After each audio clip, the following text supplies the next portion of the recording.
Hello,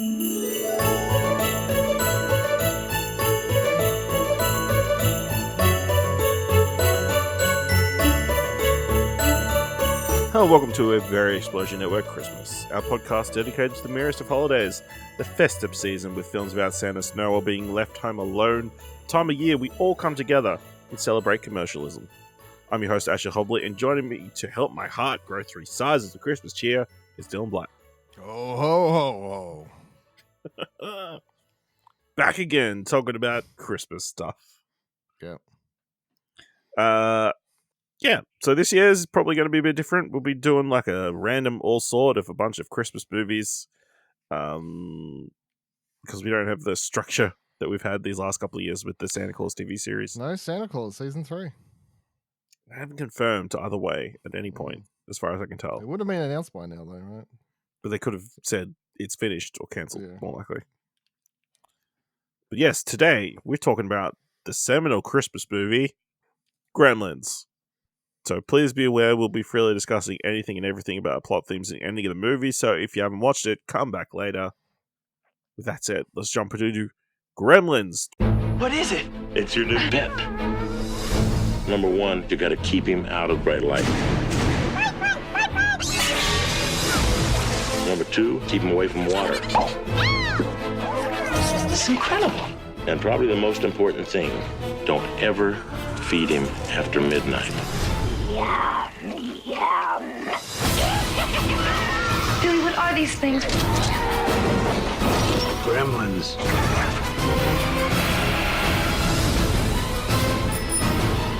How come a cute little guy like this can turn into 1,000 ugly monsters?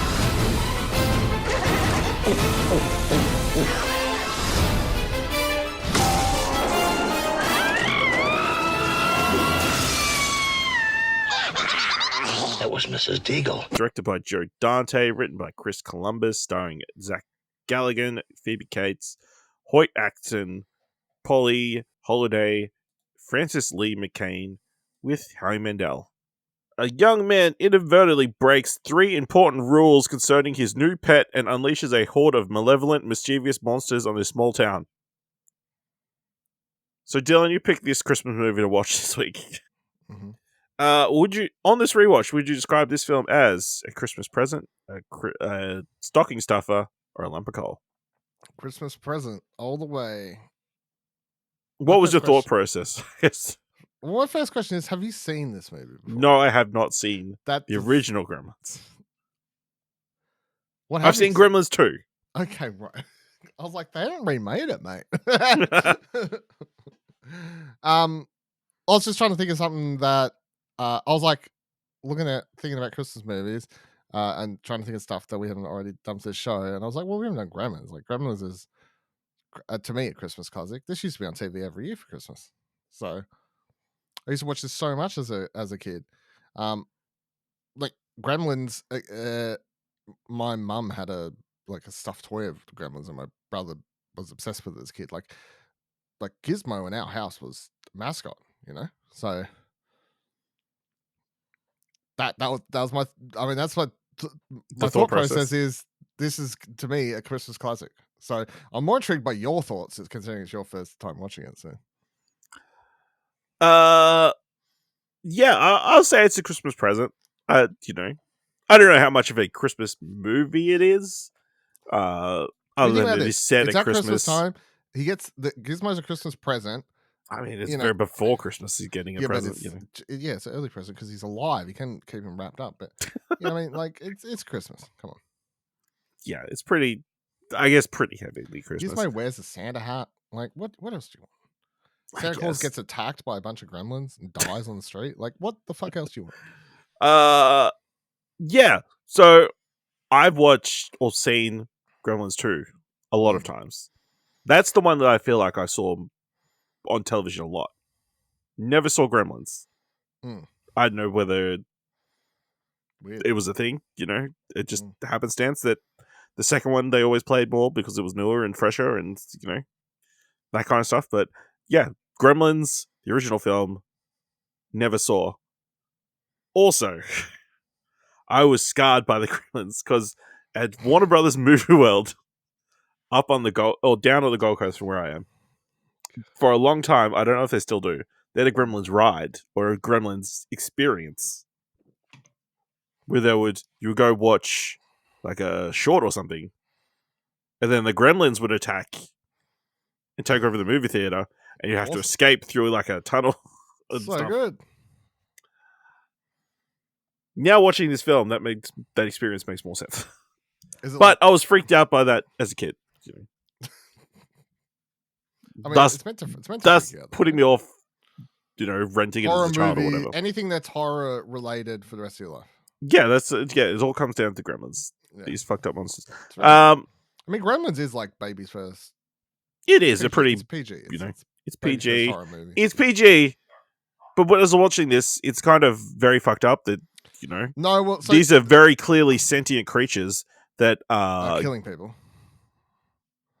No, just messing with people a little bit. Yeah. And they're just but at first option, they're just killing. You saw that mum pulling out 2 knives. Mm. She full on microwave that gremlin in that microwave. That's a very fucked up thing to do to anything that's alive. The fun fact movie trivia for this is when this released, and it released the same year of Indiana Jones and the Temple of Doom, those 2 films were the reason they added a PG-13 rating in America. That makes sense. Yeah. But yeah, I mean, the puppetry in this film, fantastic. Like all the different characters and that kind of stuff. I didn't realize there were like Stripe was such a featured like character. And I don't know in the second movie if there's this transformation sequence where there's a bunch of like. They definitely have the eggs and stuff. Yeah, they have the eggs and stuff. Yeah, okay. It's been a while since I've watched it. But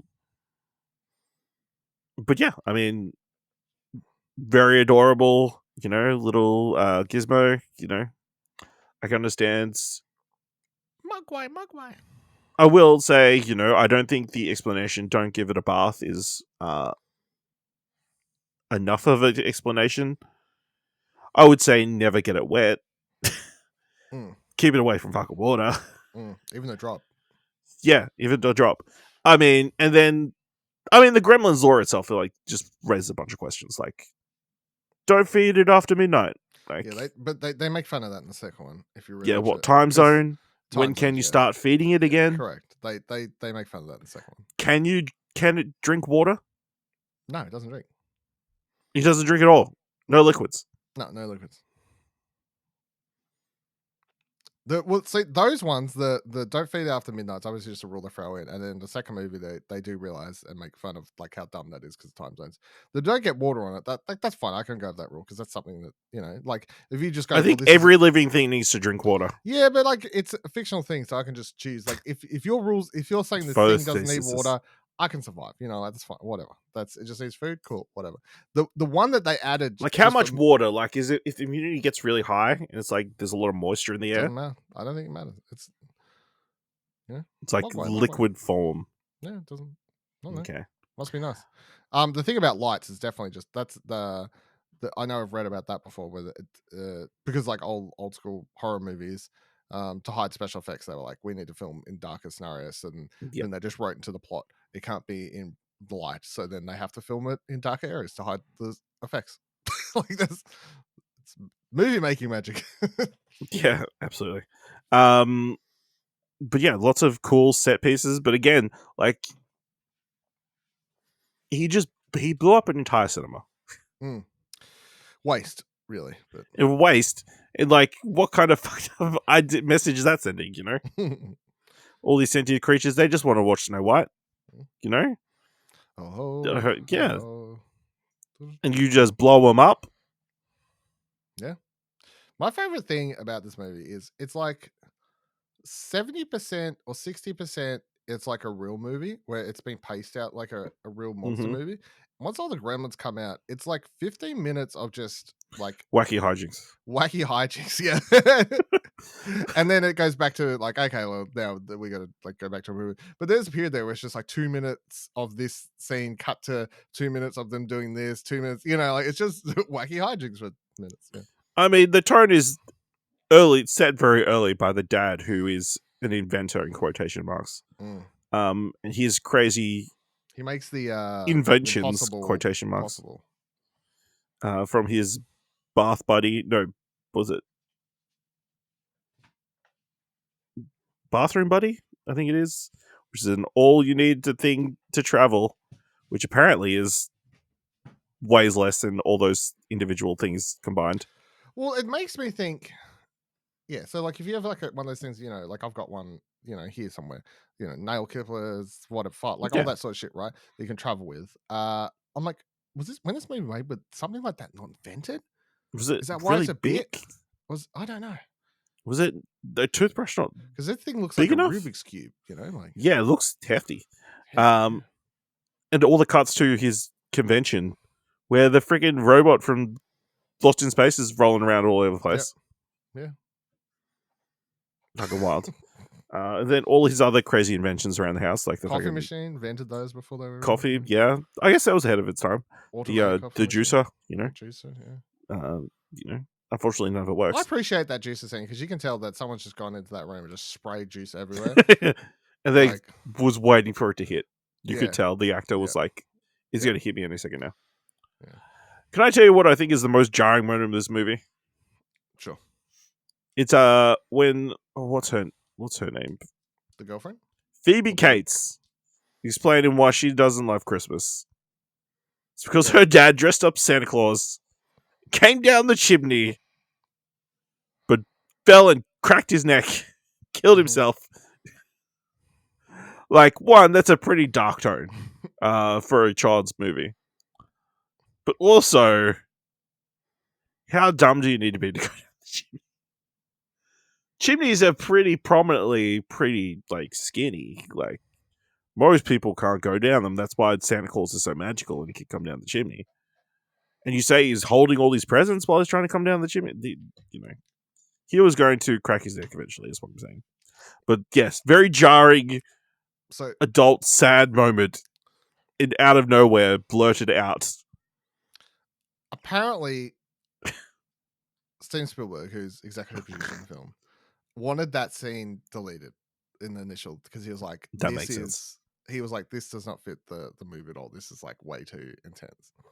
And Joe Dante, the director, said, no, I need it in the movie because this scene is the centerpiece to me because it's like represents this movie of both like it's like a dark comedy. Like it's like the sad story, but also it's sort of funny because he broke his neck. You know what I mean? Like it's like he reckons it's this, the idea that someone goes, it's dark comedy. Someone dresses up as Santa, goes down chimney dark. Like it's dark comedy. So apparently he said it won't do it. And Spielberg never like agreed that he was right. He simply said, all right, I'm gonna I know I'm executive producing, but like your movie, man. Yeah. Yeah. Any other tidbits, moments that stand out to you about this movie? I haven't watched this movie for a little while, and I will say one thing I really did appreciate in this rewatch was I was hearing more little mutters and stuff from Gizmo with my current sound system than I think I've ever had watching this movie before. With I'm like growing up, we would just been watching this, on shitty TV sound and whatever else and stuff like that. So just like I'm watching it now, a proper sound system, and sitting there just hearing like just like lots of little muttering and stuff that I don't think I've ever heard before, which I was quite enjoying.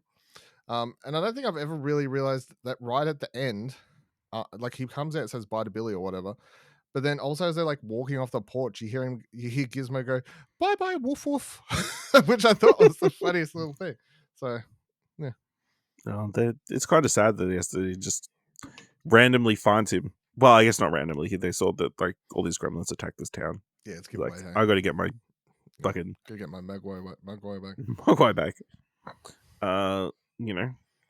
Why even have it in the shop?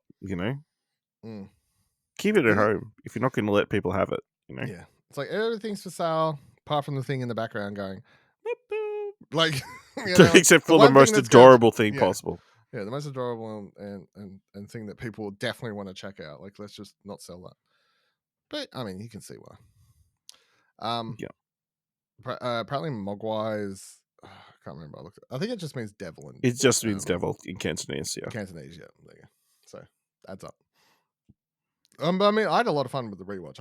I still think this is as I was saying, I used to watch this a shit ton, but I definitely haven't watched it probably for.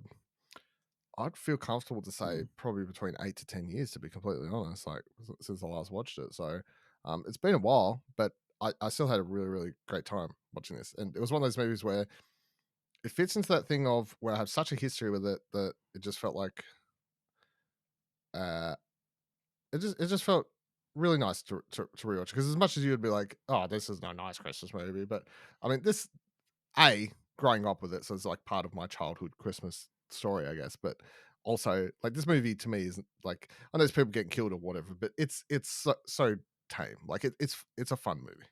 It's an enjoyable, fun movie. Yeah. There's people dying, but it's funny.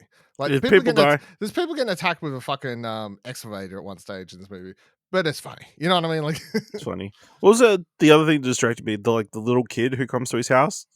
yeah, He's very interested in the movie guy and was looking at him, and it's like morphs into 5 things.